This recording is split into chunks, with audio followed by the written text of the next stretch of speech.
কৃষ্ণগঞ্জের বিধায়ক সত্যজিৎ বিশ্বাস খুনের ঘটনায় মুকুল রায়ের গ্রেফতারির উপর স্থগিতাদেশের মেয়াদ আরও ৮ সপ্তাহ বাড়ল।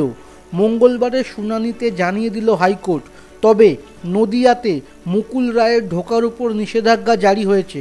আদালতের পর্যবেক্ষণ, সামনে যতই ভোট থাকুক না কেন মুকুল রায় জনপ্রতিনিধি হলেও আপাতত নদিয়া জেলায় ঢুকতে পারবেন না তিনি।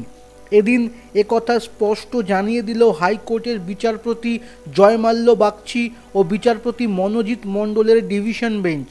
মামলার পরবর্তী শুনানি ৭ সপ্তাহ পর এদিন রাজ্য সরকারের তরফে একটি রিপোর্টও পেশ করা হয়। তবে এ বিষয়ে এখনই কোনো মন্তব্য করতে চাননি বিচারপতি। পুলিশকে নিজের মতো করে তদন্ত করার নির্দেশ দিয়েছে হাইকোর্ট।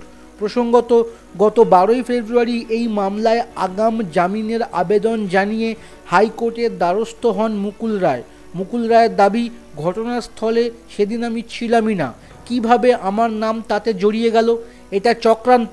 আমি সত্যজিৎকে চিনতাম, কিন্তু আমার সঙ্গে এই ঘটনার কোনো যোগাযোগ নেই।